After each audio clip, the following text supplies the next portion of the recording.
2024 is just around the corner. And oh man, was 2023 a very interesting year. We covered toxic boy moms. I love my 4 kids equally, but that last little boy just hits different.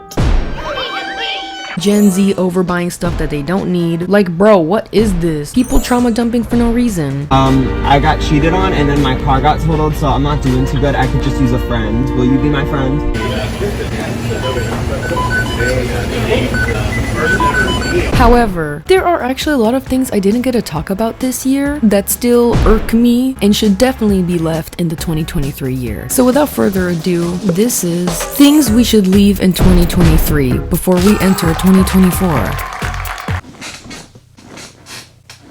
Okay, just ignore my chair. Hello everybody, it is me, Salem, and welcome back to my Chanel end of the year edition. This year honestly feels like it was not real. Does anybody else feel that way? It barely turned 2023 like 2 days ago. This year, so many crazy things happened. My car getting stolen, which by the way, whoever did that, count your days. Anyways, for legal reasons, that was a joke. But you know what, guys? Surprisingly, I didn't get to make all the videos on topics that I wanted to make this year. So I thought as an end of the year treat for my followers out there, I would make a video all about topics that I couldn't do a full video essay on this year and kind of condense it into one big video. Specifically things that I think should die this year and should not follow us into 2024. It's gonna be super fun and I know you guys are gonna enjoy it. So grab a cup of tea, wear some pajamas. I know I am because I'm lazy. Before we get into all this hullabaloo, this buffoonery, the chicanery, the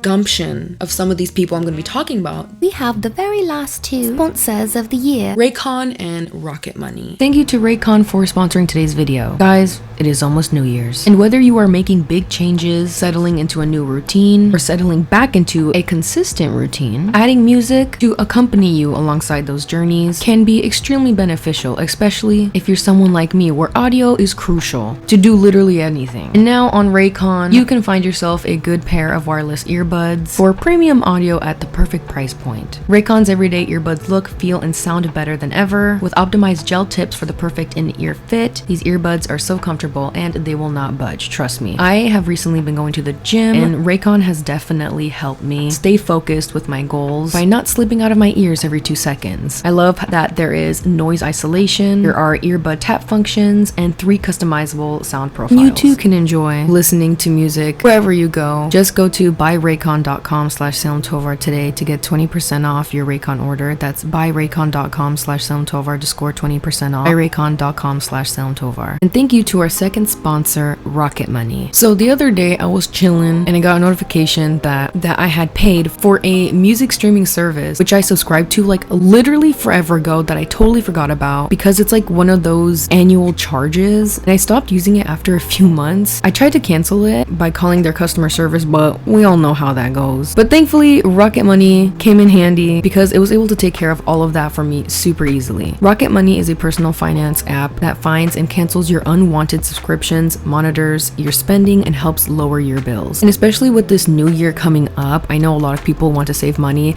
I know I definitely want to save money. And you guys would be surprised how much unused subscriptions are draining your pockets. Rocket Money has over 5 million users and has helped save its members an average of $720 a year, with over 500 million in canceled subscriptions. Yeah, it's that big of a deal. So stop wasting money on things you don't use. Cancel your unwanted subscriptions by going to rocketmoney.com/SalemTovar. That's rocketmoney.com/SalemTovar. rocketmoney.com/SalemTovar.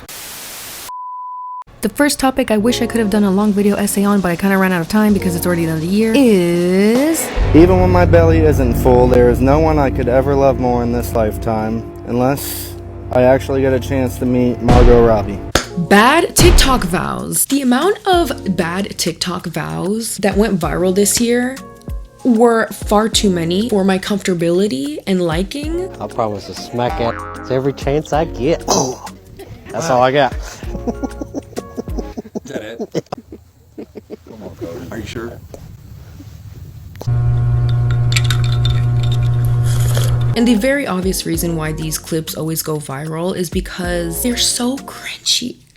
to watch. But the worst part is that whenever these videos go viral, the brides always come on to TikTok to defend the groom and the very obvious red flags that they carry. We just really like to mess around. Sure, what if he tells me other women are hot right in front of my face on my wedding day and that he would rather sleep with them and get married to them than me?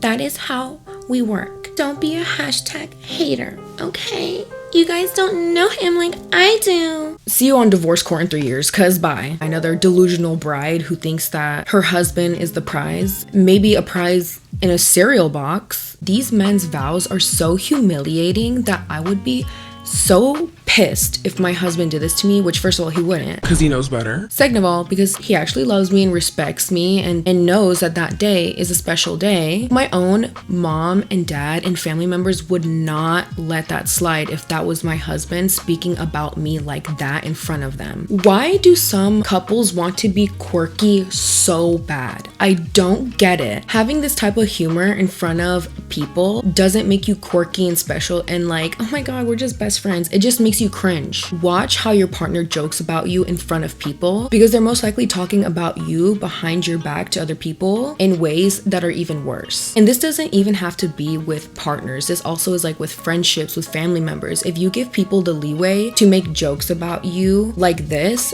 it only progressively gets worse. Divorce, babes. Divorce. Come on, Cody. Are you sure? I didn't write nothing down. That's what you're going out with? That's what I'm going with. Cool. We've made it this long. And the fact that he ended his vows with, oh, well, we made it this far, is such a red flag to me and should be a red flag to the bride because it tells me as an observer, and I'm not even married to this guy, he's okay with disrespecting her and embarrassing her and not being courteous or having the decorum to respect such an intimate moment because what's the point? They're already getting married, right? What's the point of him having to improve as a human being? What's the point of growing? There is a time and place for everything. And if you want to be funny, go ahead. I've actually seen so many vows that actually are really funny, but they do it tastefully. First and foremost, I vow to never again forget your buffalo sauce at Chick-fil-A. You forgot it this morning. I did. It starts now. I know you're not a one in a million kind of girl, but you're my one in a lifetime kind of woman. That was good, huh? If you're gonna try to be funny, actually try to be funny because ain't no one laughing. Speaking of no one laughing, another topic I wanted to deep dive into this year but didn't have enough time to do so is... let's talk about Matt Rife. So if you guys don't know who Matt Rife is, he is what a lot of people say is the human equivalent of handsome Squidward. I personally would say he looks like a character from Big Mouth, more like it, but you know, everyone's different. He actually started off his career on Wild 'N Out, which is like a improvising comedy show with a hip-hop flavor. As host Nick Cannon and celebrity guest stars lead teams of comics in a series of comedy challenges. That is what Google says, so. And even then, he was not funny. Spit that water out so I can get your number, please. I didn't touch it. That was definitely a bomb. Everybody on the cast was like, whoa, chill, man. He shot a shot with Zendaya, and he got shot back and down. He got so big to the point where he had a Netflix special, and within the first 2 seconds of this Netflix special, he basically ruined his own career by making a DV joke. He isn't the first comedian to make jokes like this that absolutely flop, or has joked about a sensitive issue, but the reason why this became a really big deal is because Matt Rife's audience is mainly women, and he told this joke with the intention of getting rid of his main female audience in order to pick up a more male-dominated audience, which is kinda sus. Now, I'm gonna be very honest with you guys. I just don't like comedians. I have never found stand-up comedians funny, especially modern day ones. I've never had the inclination to watch a comedy special or go to a comedy set ever in my life. I genuinely enjoy duos. I really like organic back and forth comedic conversations or segments because there's a lot more creative material to go around, and different personalities of the duos make for a far more entertaining spectacle. More than just watching one person walking back and forth on a stage trying to make you laugh for like an hour and a half. I think stand-up comedy in general, the reason why I don't enjoy it that much is because nowadays it's not even funny anymore. It's just a bunch of people complaining about how they can't make jokes because everything is offensive and this and that. I mean, it's true to an extent, but also at the same time, can you think of another thing to talk about? I feel like it's such a cop-out, and it's something that a lot of not funny people use so that they don't have to tell jokes and still get their check. I think comedy can be very dark and you can joke about certain things only if you are someone who has gone through that experience. One quote I will always bring up when it comes to the modern day stand-up comedy crisis is a quote by Terry Pratchett. Satire is meant to ridicule power. If you are laughing at people who are hurting, it's not satire, it's bullying. But that's the problem. At one point, a lot of these comedians used to be just like us and would punch up. But now that they're also in the celebrity rich status, the only way that they can punch is punching down without destroying the connections that they now have made with the rich, privileged, and famous. So I'll just stick to laughing at this. So Matt Rife, I don't know if he's gonna make it to 2024 with us, but may his career rest in peace and his jaw filler. Hey, speaking of plastic surgery and all this type of stuff, another topic I wanted to deep dive into this year but didn't have enough time to do so is Gen Z coming up with the weirdest things to be insecure about every other day. Can we just stop making up new insecurities every 2 to 3 business days on TikTok? Because it's exhausting. The amount of times that I have gone on TikTok, people are like, if you have brown eyes, that means you're ugly. And I'm sitting there scrolling like, not they just described me. And it's all these things I never thought I was supposed to be self-conscious about. I heavily focused this year on talking about beauty trends and how they negatively affect young people, but also older people as well. I swear someone is coming up with something or some term or pointing out some certain unique feature some humans have and labeling it as something bad and that you need to fix it and this is how you need to fix it. Whether it's Joel's, which I have, or it's hip dips, which I also have, or a round face, which I also have, and being a part of a generation that has the lowest self-esteem ever. I'm not anti-plastic surgery. Like, y'all, I want a BBL so bad. I'm tired of eating healthy and going to the gym and actually working for it. It's too much work. So I'm not completely against people turning to like cosmetic procedures or skincare and stuff like that to help boost their confidence. But it does become a problem when I feel like it's super young people who haven't even fit into their faces yet, or when people are trying to fix things that genuinely are not a problem. And I have seen a huge rise of nose jobs in Gen Z culture and just the hatred for noses in general. I think because we're so used to seeing picture perfect people all the time on social media that we forget how actual real humans look like. And it has completely desensitized us to everyday beauty. We have these young people who are just like, okay, why don't I look like that? Not understanding that that's not real. A lot of those people are not real. We have to really be thinking about what trends we're bringing back. Unfortunately, a lot of Gen Z is bringing back a lot of toxic beauty standards and trends and fashion shows that millennials worked so hard to eliminate. That we as a collective group, as Gen Z, we have to start thinking that we can't just live for ourselves, but we have to live for other people, especially the next generation, Gen Alpha. And what are we going to be leaving them? So far, it doesn't seem that good. We're giving these kids all types of insecurities, making them hyper aware at an age even younger than we were when we were first exposed to beauty standards and everything, and how damaging that can be. In fact, I already see little kids involving themselves in like skincare and using retinol at like age 9. Does no one see that that's like super dystopian or something? Or am I the only person that sees that? And I think just all of that needs to be shut down and left in 2023 for real. Okay, thank you. Another topic I wanted to deep dive into this year but didn't have enough time to do so is we need to talk about gym culture. This was another topic I wanted to make a whole video on, but I didn't get to because The secret that you never told your ex. I never liked him in the first place. Where were you when I needed you? And I said yes to dating him for pity. You were selfish. How long are we living? Like, couple of months. You know.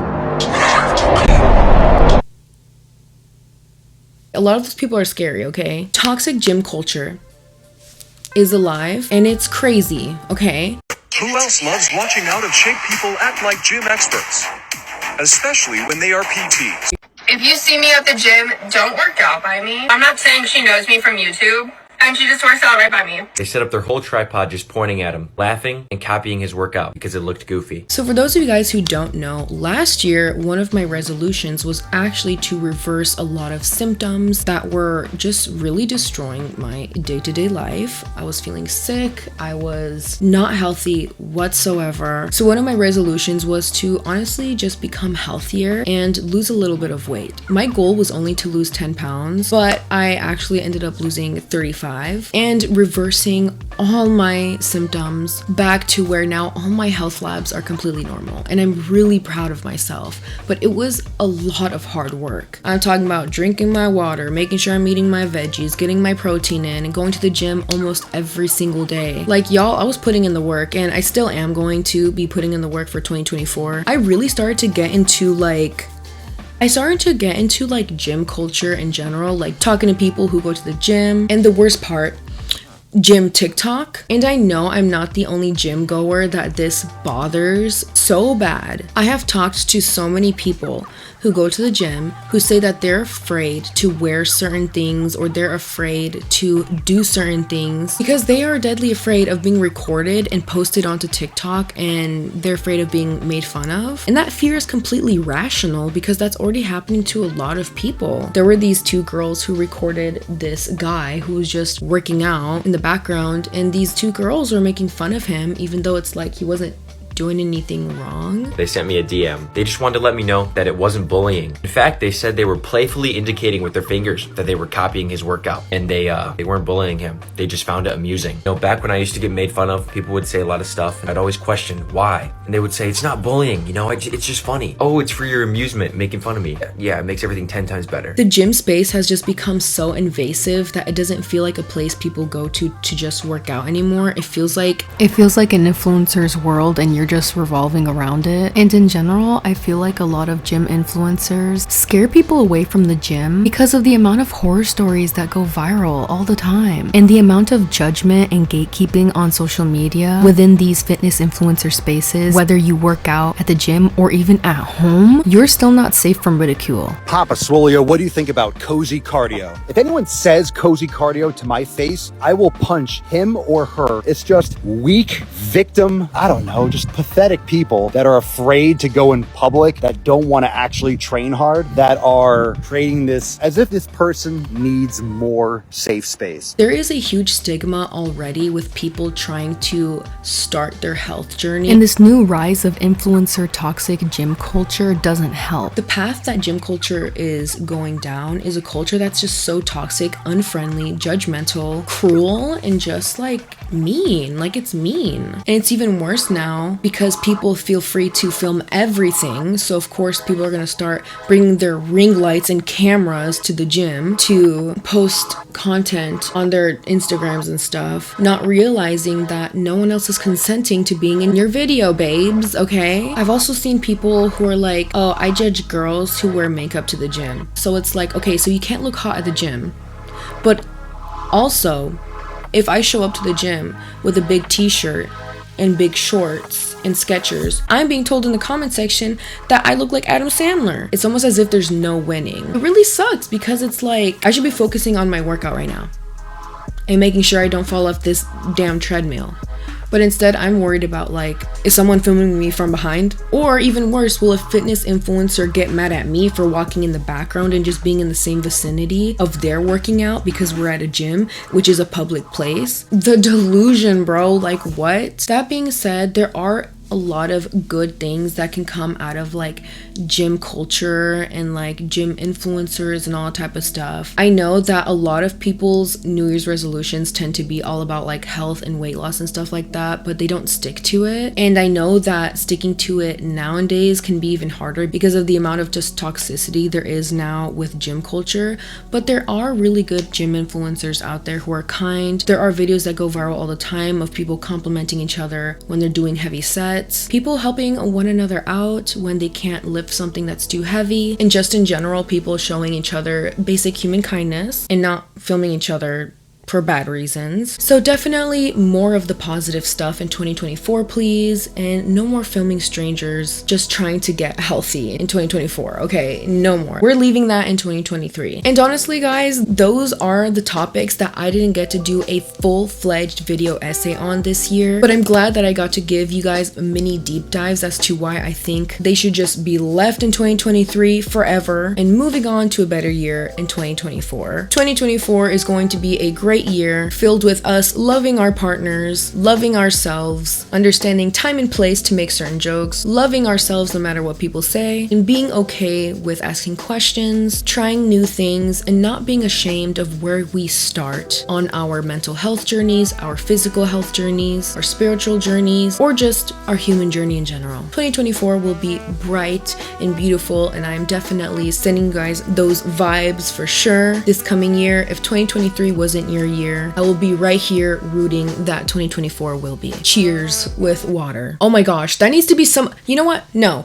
Drinking water needs to be the majority of my viewers' resolution, because I know for a fact y'all don't drink water. Honestly, I don't have any resolutions this coming year. I actually don't even like calling them resolutions, because I start doing what I want to do like 2 weeks before New Year's, so that it really does become a habit. I'm just focusing this year on refining the stuff that I really enjoyed about my life this year, being with friends and family, getting closer to my husband. I also want to travel more and go to more concerts. This year I got to see 100 Gex and I literally still can't believe I got to see them live. My sister being pregnant, me becoming an aunt again. I'm so excited. Working hard on YouTube, continuing my health journey, and honestly, yeah, that's about it. Let me know if you guys have any resolutions for this year's, or any goals or things that you want to achieve, or if you're not ready for that, that's fine too. Let me know how your year went, even if it was bad. I would love to see what people learned about themselves this year. With that being said, guys, I really do hope you all enjoy the new year. I'm still going to be uploading, and I'm still going to be finding new things to complain about as always, so I'm not going anywhere. So make sure you like, subscribe, so you can stick around for my videos next year. And if you made it to the very end of the video, comment down below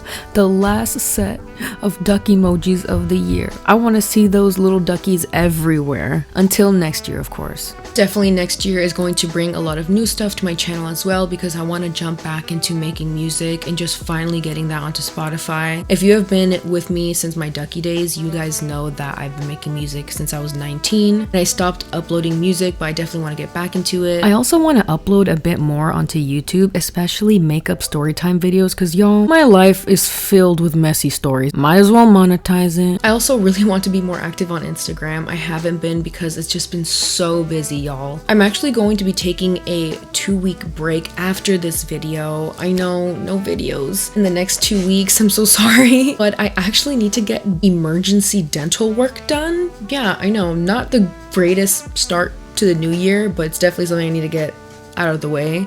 So wish me luck on that, because they are going to have to strap me down in order to work on my teeth, bondage style, and then use horse tranquilizers for me to calm down in order for them to work on my teeth, because I'm terrified of the dentist. If you guys want to follow me on Instagram, follow me at _Salem Tovar _. I'm genuinely trying to post more content on my Instagram, especially for my PCOS girlies out there, as well as TikTok. There's lots to do this coming year. But before I end today's video, I know I always give you guys homework at the end of every single one of my videos, but honestly, I just want y'all to relax and enjoy the day.